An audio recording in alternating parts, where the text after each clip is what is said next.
Everyone, welcome to the channel Adhyayan Samay. आज की video का टॉपिक है स्कूल्स ऑफ साइकोलॉजी। इस टॉपिक से आप एचपीटेट में भी क्वेश्चन देखते हो, सीटेट में भी क्वेश्चन देखते हो। तो एग्ज़ाम के पॉइंट ऑफ व्यू से स्कूल्स ऑफ साइकोलॉजी हमारे लिए एक इम्पॉर्टेंट टॉपिक बन जाता है। तो सबसे पहले हम साइकोलॉजी वर्ड का मीनिंग देखेंगे। साइकोलॉजी वर्ड जो है लैटिन वर्ड से लिया हुआ है, साइकी प्लस लोकस, जिसमें साइकी का मतलब है सोल, लोकस का मतलब है स्टडी। देन साइकोलॉजी की टर्मिनोलॉजी क्या हुई? Study of soul. स्टार्टिंग में जो है साइकोलॉजी को सोल की स्टडी बोला गया। उसके बाद जैसे जैसे साइकोलॉजिस्ट आते गए तो साइकी का मीनिंग जो है टाइम के अकॉर्डिंग चेंज होता रहा। सबसे पहले साइकी का मीनिंग सोल बताया गया, उसके बाद माइंड बताया गया, देन उसके बाद consciousness, and at present day psychology का मतलब है स्टडी ऑफ बिहेवियर। बिगनिंग में जो साइकोलॉजी सब्जेक्ट है वो फिलॉसफी सब्जेक्ट का पार्ट होता था। उसके बाद ही इसको एक अलग सब्जेक्ट बनाया गया। तो सबसे पहला स्कूल हम साइकोलॉजी का देखेंगे जो है स्ट्रक्चरलिज्म। तो स्ट्रक्चरलिज्म क्या कहता है? The main focus is on analysing the basic structures of human mind. This view is known as structuralism. Structuralism जैसे आप इसके वर्ड से समझ सकते हो, स्ट्रक्चर, स्ट्रक्चर माने किसी भी ऑब्जेक्ट का स्ट्रक्चर। तो साइकोलॉजी में जो है ह्यूमन माइंड को जो है किस तरह से एनालाइज किया जाता है एज अ बेसिक स्ट्रक्चर। तो इसी व्यू को हम क्या कहते हैं? स्ट्रक्चरलिज्म। तो स्ट्रक्चरलिज्म के फादर कौन है? It is associated with William Wundt and Edward Titchener Wundt's student. तो स्ट्रक्चरलिज्म के बेसिकली जो फाउंडर है वो विलियम वुंट हैं। अगर आपको क्वेश्चन अगर आता है कि who is the father of structuralism और उसमें ऑप्शन में विलियम वुंट आपको नहीं दिखाई दे रहा, तो आप एडवर्ड टिचनर पे टिक करोगे। देन नेक्स्ट हम देखेंगे William Wundt, who used controlled methods such as introspection to break down consciousness to its basic elements। William Wundt ने कौन सा एक कंट्रोल्ड मेथड यूज़ किया था, जैसे कि इंट्रोस्पेक्शन, जिसमें जो है कॉन्शियसनेस को ब्रेक डाउन किया गया बेसिक एलिमेंट्स के अंदर। He believed that consciousness could be broken into thoughts, experiences, emotions and other basic elements। तो जो विलियम वुंट थे उनका ये मानना था कि जो हमारी कॉन्शियसनेस है उसको हम बेसिक एलिमेंट्स में तोड़ सकते हैं। जैसे कि बेसिक एलिमेंट्स के अंदर कौन आ गए? थॉट्स में तोड़ सकते हैं कॉन्शियसनेस को हम, एक्सपीरियंसेस में, अपने इमोशंस में और अदर बेसिक एलिमेंट्स में कॉन्शियसनेस को हम ब्रेक डाउन कर सकते हैं। तो स्ट्रक्चरलिज्म आपका मेन फोकस करता है कॉन्शियसनेस के ऊपर मेन फोकस करता है। The process to examine and measure one subjective experience objectively was known as objective introspection. तो ऑब्जेक्टिव इंट्रोस्पेक्शन क्या होता है? एक ऐसी प्रक्रिया होती है जिसमें जो है एग्जामिन किया जाता है, देखा जाता है और किसी भी इंडिविजुअल की जो सब्जेक्टिव एक्सपीरियंस है उसको मेज़र किया जाता है ऑब्जेक्टिवली। उस प्रोसेस को हम क्या कहते हैं? Objective introspection. Edward B Titchener became interested in knowing the structure of mind, that is the elements of consciousness। तो जो एडवर्ड बी टिचनर थे वो भी बाद में क्योंकि ये विलियम वुंट के ही स्टूडेंट थे तो बाद में वो भी ये जानने के लिए इंटरेस्टेड हुए। किसके बारे में जानने के लिए इंटरेस्टेड हुए? माइंड के स्ट्रक्चर के बारे में जानने के लिए इंटरेस्टेड हुए, जिसका मतलब है वो कॉन्शियसनेस के कौन कौन से एलिमेंट होते हैं उनके बारे में जानने के लिए इंटरेस्टेड हुए। तो स्ट्रक्चरलिज्म में आपका मेन फोकस जो है वो सिर्फ और सिर्फ कॉन्शियसनेस पर दिया हुआ है कि हम कॉन्शियसनेस को अलग अलग एलिमेंट्स में तोड़ सकते हैं। फॉर एग्जांपल, जैसे आपके पास ये पेन है, तो जब आप इस पेन को देख रहे हो तो एज अ स्ट्रक्चर आपको पता है ये पेन है। तो ये जो है एक स्ट्रक्चरलिज्म का एग्जाम्पल हुआ। Then next school of psychology हम देखेंगे जो कि है फंक्शनलिज्म। तो फंक्शनलिज्म क्या कहता है? This ideology was devolved in America. ये जो आइडियोलॉजी है कहाँ से ली गई है? अमेरिका से ली गई है। It was devolved as a reaction of school of structuralism. Functionalism जो है किसको क्रिटिसाइज़ करता है? स्ट्रक्चरलिज्म को। सबसे पहले स्ट्रक्चरलिज्म आया, उसको क्रिटिसाइज़ करने के लिए फंक्शनलिज्म स्कूल ऑफ साइकोलॉजी आया। The focus of study was functions of mind and behavior like learning, memory, problem solving and motivation. तो फंक्शनलिज्म का फोकस क्या था? माइंड के फंक्शन को स्टडी करना, कि हमारा माइंड जो है किस तरह से फंक्शन करता है, उसके बिहेवियर को स्टडी करना जो है फंक्शनलिज्म का मेन फोकस बना।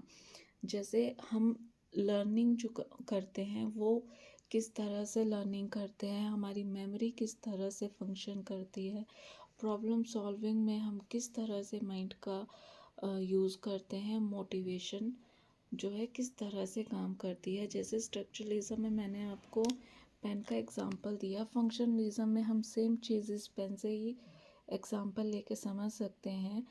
जैसे आप इसको देख रहे हो दूर से तो आपको पता है कि ये एक पेन का स्ट्रक्चर है। तो फंक्शनलिज्म का एग्जांपल इस पेन से ये हुआ कि फंक्शन मतलब किस तरह से हम इसको, फंक्शन का मतलब क्या होता है, किस तरह से हम इसको, किस तरह से हम किसी भी चीज़ को यूज़ करते हैं। तो आपको मालूम है, अगर मैं आपसे पूछूंगी कि पेन का फंक्शन क्या है तो आप यही बोलोगे कि पेन का फंक्शन जो है वो राइटिंग है। तो इस तरह से फंक्शनलिज्म जो है मेन फोकस आपका किस पर करता है? माइंड के फंक्शन को स्टडी करने पे।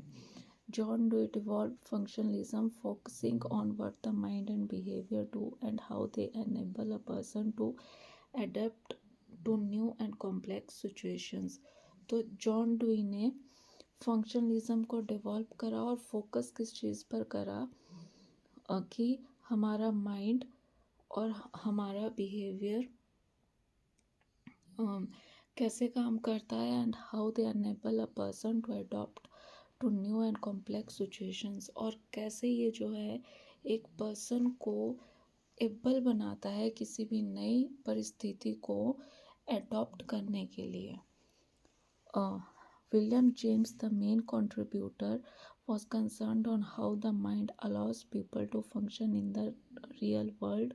This approach came to know as functionalism. तो विलियम जेम्स जो है फंक्शनलिज्म के मेन कंट्रीब्यूटर रहे हैं, और उनका मेन कंसर्न क्या था? उनका मेन कंसर्न ये था कि हमारा माइंड जो है कि जो माइंड है वो कैसे लोगों को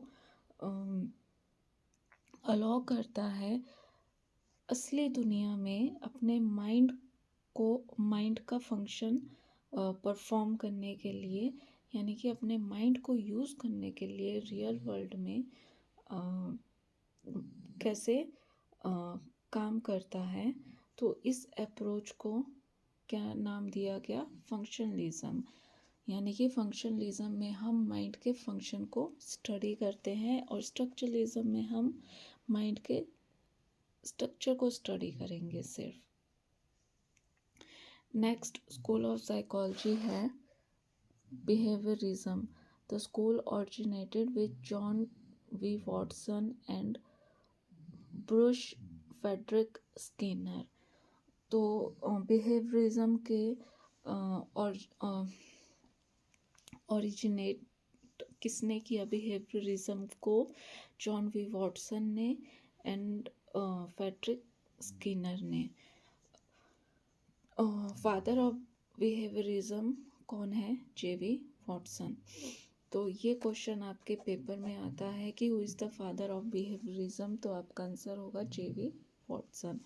तो इन्होंने किस चीज़ पे स्ट्रेस दिया? They gave stressed that psychology should study only observable forms of behavior, ignoring the covert processes. They gave more importance to the study of behavior and what activities animals and humans engage in. तो इन्होंने जो है stress इस बात पे दिया कि psychology में जो है किसकी स्टडी होनी चाहिए, जो बिहेवियर, जो व्यवहार हमको दिख रहा है, यानी कि जो व्यवहार हम एब्जॉर्व कर रहे हैं एक्सटर्नली, बाहर से जो व्यवहार हमको दिख रहा है उस चीज़ की स्टडी जो है बिहेवियरिज्म करता है। और जो अंदर का प्रोसेस है, यानी कि कॉवर्ट प्रोसेस है, जो इंटरनल प्रोसेस है, उस चीज़ को निगलेक्ट किया जाता है। और इन्होंने जो है ज़्यादा इम्पोर्टेंस बिहेवियर को स्टडी करने पर दी है, जिसमें एनिमल और ह्यूमंस कौन सी एक्टिविटीज़ में वो लगे हुए हैं उन पर तो उन एक्टिविटीज़ को स्टडी करने पर ज़्यादा इम्पोर्टेंस दी हुई है। बिहेवियरिज्म में हम और पॉइंट देखेंगे। Behaviorism is based on the idea that all behaviors are acquired through conditioning and conditioning occurs through interaction with the environment. Behaviorists believe that our actions are shaped by environmental stimuli. तो behaviorism किस पर base है? इस idea पर base है कि जो भी हमारा व्यवहार, जो भी हम व्यवहार एक्वायर करते हैं, तो वो कैसे एक्वायर करते हैं? कंडीशनिंग के थ्रू। ठीक है। और जो कंडीशनिंग है वो कैसे होती है?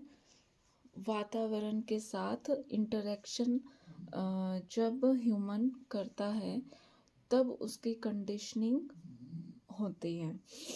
तो बिहेवियरिस्ट ये मानते हैं कि जो भी हमारे एक्शंस होते हैं, जो भी हम क्रियाएं करते हैं, तो उनको शेप कौन देता है? एनवायरमेंटल स्टिमुलाई उनको शेप देते हैं। जो भी क्रियाएं, जो भी व्यवहार हम दिखाते हैं, उनका शेप देने का उनको शेप देने के लिए रिस्पॉन्सिबल कौन होता है? बाहर के stimuli. Next school of psychology हम देखेंगे साइको एनालिसिस। तो साइको एनालिसिस के फादर कौन है? Father of psycho analysis Sigmund Freud, जो कि एक क्या है? ऑस्ट्रेलियन साइकियाट्रिस्ट हैं। तो ये भी एक आपका इम्पॉर्टेंट क्वेश्चन बन जाता है कि फादर ऑफ साइको एनालिसिस कौन है। तो सिगमंड फ्राइड ने क्या प्रपोज किया है साइको एनालिसिस में? Fried propose that unconscious motivation plays an important role in nervous disorders and stressed the importance of early childhood experiences in personality development. Freud believed that urges and drives are expressed in behavior and thought. The focus is on the role of unconscious thoughts, memories, and feelings. These unconscious thoughts and memories were revealed through free talk and dream interpretation in a process called psychoanalysis and also known as psychodynamic approach. तो fried ने ये propose किया है कि जो unconscious motivation है, unconscious motivation वो होती है जो हमारे माइंड में रह जाती है। अनकॉन्शियस माइंड में जो चीज़ हमारे रह जाती है, तो वो एक इम्पॉर्टेंट रोल प्ले करता है। किस में इम्पॉर्टेंट रोल प्ले करता है? किसी भी नर्वस डिसऑर्डर से अगर पर्सन सफ़र कर रहा है तो उसमें इम्पॉर्टेंट रोल कौन प्ले करता है? Unconscious motivation. और फ्राइड ने स्ट्रेस दिया हुआ है अर्ली चाइल्डहुड पीरियड के ऊपर कि बच्चा जो अपने शुरू के चाइल्डहुड पीरियड में जो वो एक्सपीरियंस करता है, जो भी उसके एक्सपीरियंसेस होते हैं, जो जो भी उसके साथ इवेंट्स होते हैं, तो एक वो इम्पोर्टेंट रोल प्ले करते हैं उसके व्यक्तित्व के विकास में। और फ्राइड ये मानते हैं कि जो ड्राइव्स हैं और जो अर्ज हैं, यानी कि जो प्रबल इच्छा होती है, वो प्रेरित करती है हमारे बिहेवियर को एक्सप्रेस करने के लिए, हमारे विचारों को एक्सप्रेस करने के लिए। रिस्पॉन्सिबल कौन होता है? हमारे जो प्रबल इच्छा हमारे अंदर रह जाती हैं, इच्छाएं जो कि हमारी पूरी नहीं हुई होती है, वो इच्छाएं जो होती है हमारे अनकॉन्शियस माइंड में कहीं ना कहीं रह जाती है। और वही जो इच्छाएं हैं वो एक्सप्रेस होती है टाइम पीरियड के साथ हमारे व्यवहार और हमारे विचारों के थ्रू। वो अर्ट्स और ड्राइव्स जो होती हैं वो एक्सप्रेस होती हैं। द फोक और जो फ्राइड है, इन्होंने फोकस दिया हुआ है अनकॉन्शियस थॉट्स, मेमोरीज और फीलिंग्स को के ऊपर, कि जो अनकॉन्शियस थॉट्स हैं, जो थॉट्स हमारे अनकॉन्शियस माइंड्स में रह गए हैं, जो मेमोरीज हमारे अनकॉन्शियस माइंड में रह गई हैं, फीलिंग्स जो हमारे अनकॉन्शियस माइंड्स में रह गई हैं, उनके ऊपर उन्होंने फोकस किया हुआ है। और यही जो अनकॉन्शियस थॉट्स और मेमोरीज हैं, ये कैसे उभर कर आती हैं? जैसे आपने देखा होगा कि कुछ लोग जो होते हैं आपस में बातें करते हैं, तो वो उनके अनकॉन्शियस जो विचार हैं या मेमोरीज जो है उनके अर्ली चाइल्डहुड पीरियड के टाइम रह जाती हैं, तो वो फ्री टॉक के थ्रू रिवील होते हैं। सपनों के थ्रू जो है अनकॉन्शियस थॉट्स रिवील होते हैं। और इसी प्रोसेस को साइको एनालिसिस बोला जाता है। और साइको एनालिसिस का अनदर नेम क्या है? Psycho dynamic approach.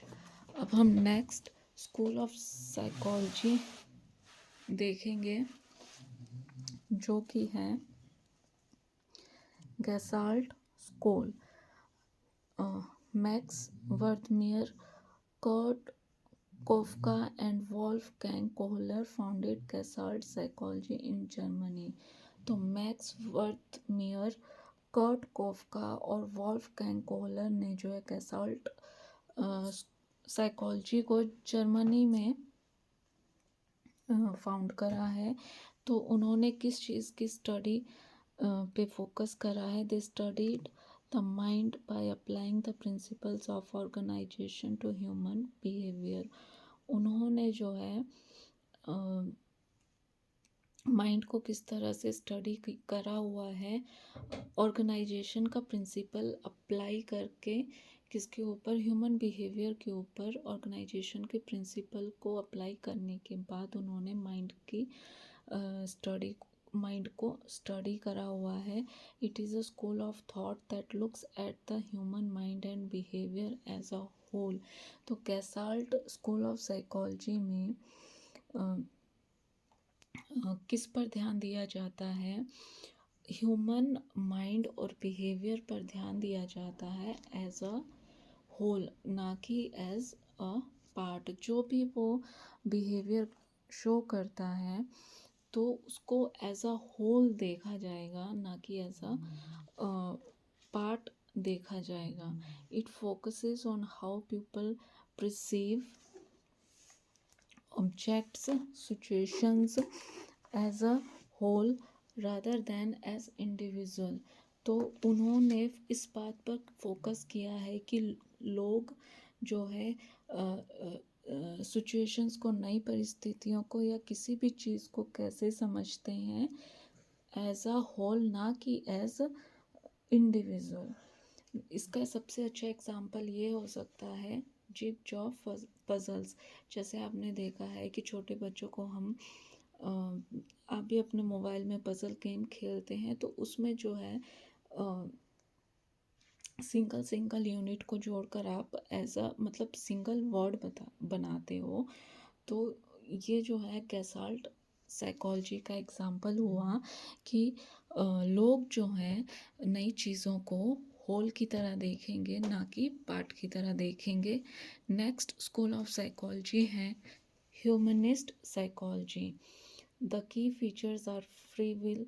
तो ह्यूमनिस्ट साइकोलॉजी की जो मुख्य विशेषता है वो क्या है? फ्री विल है, यानी कि मुक्त इच्छाएं हैं। Freedom to choose one's destiny, अपनी किस्मत को चुनने की आज़ादी है। स्ट्राइव फॉर सेल्फ एक्चुअलाइजेशन, और सेल्फ एक्चुअलाइजेशन को अचीव करने की कोशिश करना है। And achievement of one's own potential, तो और अपने पोटेंशियल को जानकर, खुद को जानकर उस पोटेंशियल को अचीव करना जो है ह्यूमनिस्ट साइकोलॉजी में बताया हुआ है। The main founders are Abraham Maslow and Carl Rogers. तो ह्यूमनिस्ट साइकोलॉजी के जो मेन फाउंडर हैं वो है Abraham Maslow and Carl Rogers. तो इसमें जो है सेल्फ एक्चुअलाइजेशन को अचीव करने की कोशिश के बारे में बताया हुआ है कि ह्यूमन जो है अपनी जो उसके अंदर पोटेंशियल है उसको जानना, खुद को जानकर, अपनी पोटेंशियल को जानकर उस पोटेंशियल को अचीव करने की कोशिश करना एज अ ह्यूमन, ये ह्यूमनिस्ट साइकोलॉजी बोलती है। नेक्स्ट स्कूल ऑफ साइकोलॉजी हम देखेंगे जो कि है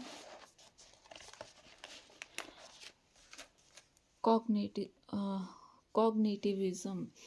तो it focuses on how the mind processes information. तो कॉग्निटिविज्म जो है किस पर फोकस करता है कि हमारा माइंड जो है जानकारी को कैसे प्रोसेस करता है।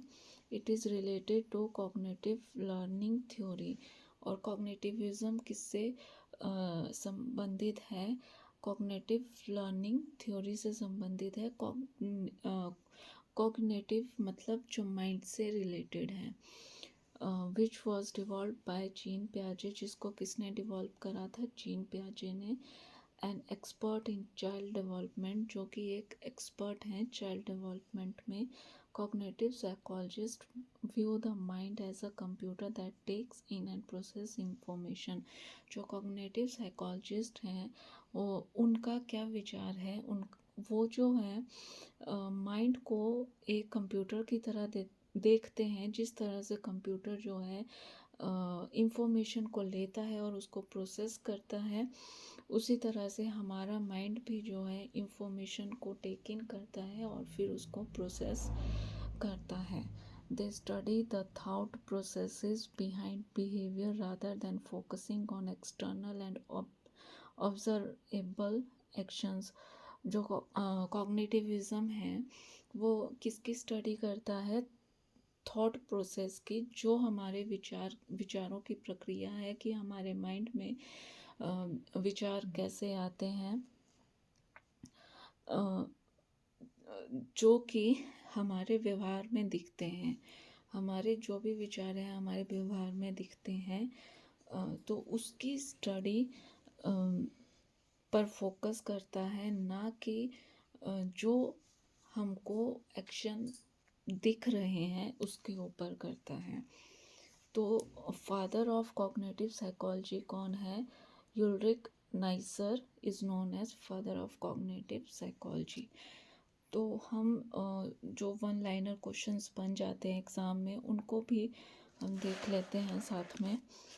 फर्स्ट है कि जैसे आपसे क्वेश्चन ये भी पूछ लिया जाता है, फर्स्ट साइकोलॉजी लेबॉर्ट्री कब एस्टेब्लिश हुई थी? वो एस्टेब्लिश हुई थी 1879 में। कौन सी जगह पे? लेप्जिग जो है जर्मनी में। और किसने एस्टेब्लिश की थी? विलियम वुंट ने। सेकंड क्वेश्चन ये बन जाता है कि जो फर्स्ट टेक्स्ट बुक है साइकोलॉजी के ऊपर किसने लिखी है और उस टेक्स्ट बुक का क्या नाम है? तो टेक्स्ट बुक का नाम है द प्रिंसिपल्स ऑफ साइकोलॉजी और किसने लिखी है? विलियम जेम्स ने। नेक्स्ट वन है फादर ऑफ एजुकेशनल साइकोलॉजी कौन है? एडवर्ड ली थॉर्नडाइक। इन्होंने ट्रायल एंड एरर थ्योरी भी दी है, लर्निंग की भी इन्होंने थ्योरी दी है। नेक्स्ट पॉइंट है फादर ऑफ साइकोलॉजी, या फिर आपसे ये पूछते हैं फादर ऑफ एक्सपेरिमेंटल साइकोलॉजी।